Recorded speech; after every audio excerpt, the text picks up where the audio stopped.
Hello everyone, my name is Alex. I went vegan 5 years ago, almost 6 by now. That changed my life in many very radical ways. This video is gonna serve as a longer follow-up to my previous one, how to answer the desert island dilemma. Kinda stupid, if you think about it. Dive into my own personal journey towards veganism. It didn't come naturally to me. I had to meet tons of different people from different countries, but also the fact that it's not over. The end goal is proper revolution and it's changing the world, convincing other people. It cannot just be a change in diet.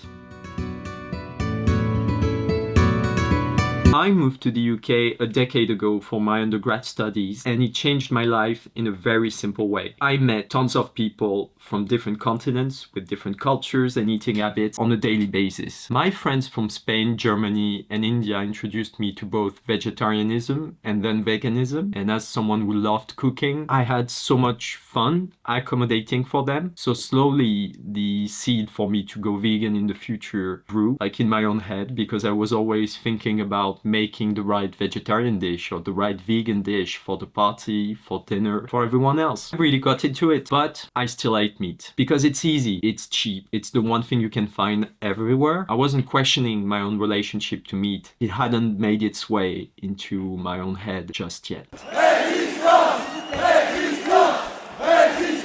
So I came back home in late 2017, back to my mom's apartment in Paris, and I had a really hard time adjusting back to the old habits, eating meat almost every meal. It was kind of like this never-ending feast of death I wasn't privy to before because I couldn't see it as such. Now I could see it. That went on for 3 years. During those 3 years, I also politicized myself on the radical left, rooting for an ecological revolution during the 2017 presidential election and the years that followed. As an optimist, I'm pretty convinced this revolution is well on its way to happen once we've got rid of the Nazis again and the techno-fascists. Yes, you're on this channel too. You can't really be vegan and apolitical, like that doesn't make sense. I had this long-distance friendship with a friend who was a proud anti-speciesist and a proud vegan. They opened my eyes to a lot of the animal suffering going on in the world. They really convinced me, showed me that it was a deliberate choice from me to eat meat on a daily basis. It is a deliberate choice that you're making in everyday life to eat meat and therefore to feed on the suffering of animals. And you do it out of comfort and complacency, but you still do it. You still choose it. Every fucking time you eat a kebab. If you can take anything from this video, I want you to take that home. Like, understand that that's the choice you make. And this choice you make reflects on how you act and how we grow as a society, how we treat the natural world. It is as simple as that. And I invite you to think about it. So this ongoing conversation took us to a Danish island in February 2020. I was still eating a little bit of meat. I couldn't bear to stop entirely because I had friends who ate meat and I still wanted to hang out with them. I understood the implications that going vegan would have on my social life. I just wasn't ready to make the choice yet. So we're on that Danish island and we're not on the beach, we're not in nature, we're not looking at waterfalls, thinking about the deepness of what it means to be vegan, connecting to the earth, none of that. We're in a mall, a very scary one, where everything was closed. Think those horror liminal spaces made on Unreal that you can watch on TikTok and that scare everyone. It was one of those. And I had shit reception there, but I got one notification that changed my entire life. So I opened that notification and in there was a video announcing that one of the golden retrievers I was following for the past year or so had passed due to a disease. The death of this dog made me cry for 40 minutes straight. I broke into tears. I just couldn't handle the death of an animal I had a parasocial relationship with. My friends stayed with me and the first thing they asked me after I stopped crying was, how can you weep this much for a dog that you don't know and not for the cows and the pigs and the chickens that are getting butchered every second as we speak by industrial farming?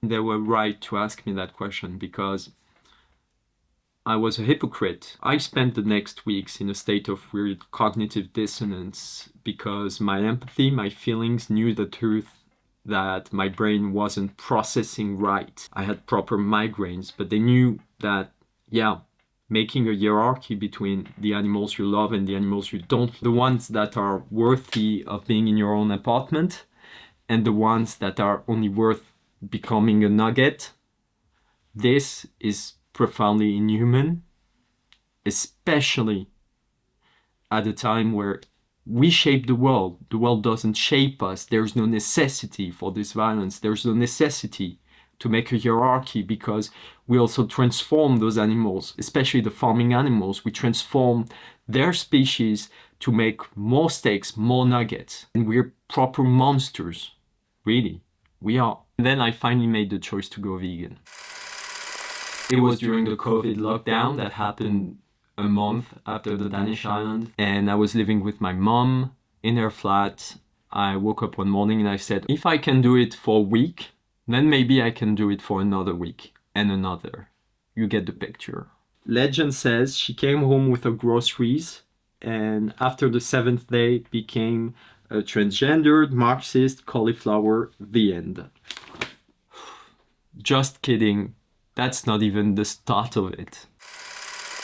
I'm a little mad, if you can't tell that already. Like I'm frustrated, but I don't feel good physically. Like I can tell you right now. 3 days later, I got flooded with calls and messages from my extended family. People that wouldn't normally think about me on a daily basis. The kind of people that you only see maybe once, twice a year, and they have their own lives, but we're related, so it has to matter somehow. I'm talking about 15 people that took time out of their day on a Thursday morning to tell me I was making the wrong choice. And the content of those messages, I've never heard such bullshit. It was pretty insulting. Do you understand that you've just joined a cult? You are endangering yourself because you're gonna die from lack of B12 in your organism, and it's natural to eat meat and animals. You cannot choose otherwise. You are a dumb, overgrown teenager who's been brainwashed by the internet and the left. Pull yourself together. We know COVID is a depressing times, but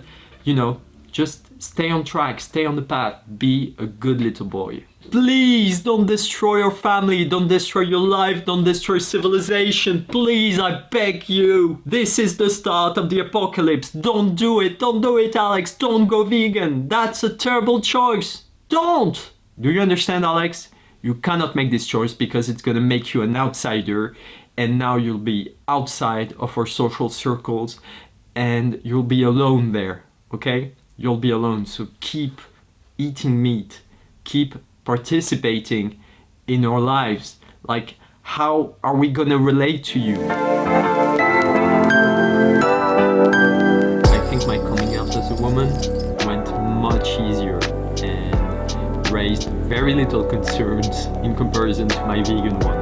So, personal advice, do the vegan one before, test the waters, and if it works out, do the big one afterwards. Turns out my mother was having drinks on FaceTime with her friends and just got a little carried away. The information just propagated all the way to my extended family.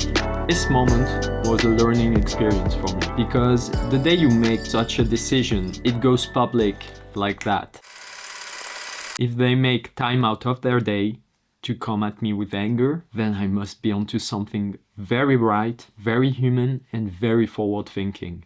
That's how I understood it, and I do not hold any grudge towards them today. If anything, it strengthened my own resolve, as well as a big motivation bump, because I wasn't only doing it for the animals, somehow I was also kinda giving the middle finger to my own family. I was really angry. In due time, many years later, everyone adapted, everyone grew up as well, and I'm very thankful for it. So I went vegan and never looked back.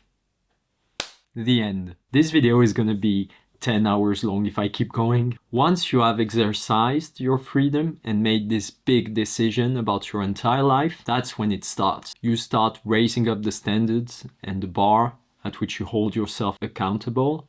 And because of that, you start chasing that accountability, which eventually leads you to burnout. Mad. I'm also a big lactose intolerant, so vegetarianism was never an option. Let's go.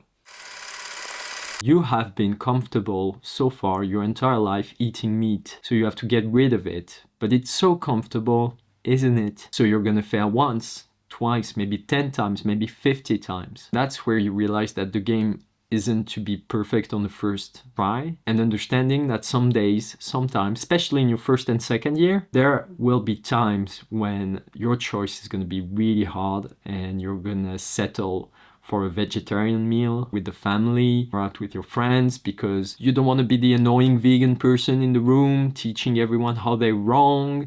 I would open my Instagram and watch hours upon hours of animals getting tortured. I now know that it's not a solution, so I'm telling you, don't punish yourself when you fail. Forgive yourself and do better the next day because you're just a person. External circumstances are gonna happen to you too. Doing it more and more often will actually lead you to making it such a big part of your life that you don't even think about it in the end. I don't think about it anymore. This is just the way I cook. This is just the way I organize my week. This is just the way I make groceries.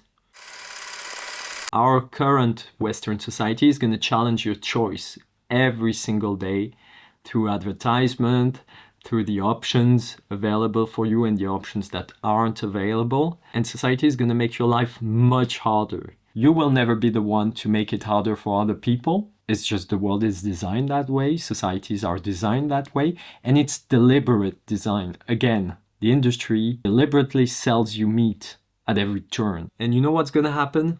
Your family's going to adapt. Your friends are going to adapt. Everyone around you will. Because in the end, most of them love you. And if they don't want to adapt, it means they just don't really give a shit about you and your values and who you are as a human being. Don't take it too personally in the beginning, even though it feels personal. Because you'll soon find yourself talking with your aunt at a family dinner party where she'll say, I don't know anything about veganism. She was actually talking to you about B12 and dying 3 months ago. But now she's like, oh, I don't really know anything. Please teach me, help me understand you. Because she wants to make that step towards you. And what you're going to have to do is forgive whatever you feel like doing. I'm not big on forgetting, unfortunately, but in life I've tried to become better at forgiving, especially because those reactions against something that's alien, those reactions, those bad ones, the anger, the fear and everything, I can understand it, and it's not our fault, it's not their fault. We're all kind of guilty of it, but it's not guilt. It's just our brains that have very adverse reactions to change, a bit like depression, like it's easier for the brain to be depressed than to be happy. And it just feeds itself, A big step in empathy that I took towards the people that didn't like my choices. I was like, okay, it's alien to you. Let me teach you about it. I can't even begin. Guess what? It took me many, many years of failure to become the person I am today, and especially the vegan I am today. What helped me was cooking for my friends on a daily basis, prepping meals ahead of time in my week. Veganism, like everything in life, isn't a hill to die atop of. It's the hill you keep climbing until you're good at climbing. Really, that's kind of the end of it in terms of personal practice on an individual level. The end of it is the ecological revolution, anti-speciesism, and changing the world. That's the collective end. In order to fit in with my friends, I have never brought up anti-speciesism because I was so afraid to make them mad, to be the annoying vegan in the room. It is so easy to be complacent, and now I find myself 5 years into my own revolution without anyone else in my social circle that is actually vegan. Really? If anything, I'm angry at myself for never really bringing it up, never challenging other people, never arguing for the vegan choice like someone did with me. It just makes me a bit sad and empty because I know I can do better. And I want to do better in the future. This is why I want to talk about veganism on my own channel, even though I make movies and I'm probably going to talk about movies a lot, how to make them. That's the thing that makes sense to me right now. I hope hearing my story today helps you navigate your own and inspires you to start your journey towards veganism, understanding that it takes so many people, so many hours, so many choices, so many years before you actually reach that point. Understanding that it's hard, it's uncomfortable, but also knowing that you can do it and that in the end, it's just choosing it every morning and trying to do your best every day. I would be thankful and honored to read your stories in the comments because I felt quite alone up until now, and I'm gonna be very happy to meet you all on this platform. I'll see you in the next one. Alex signing off.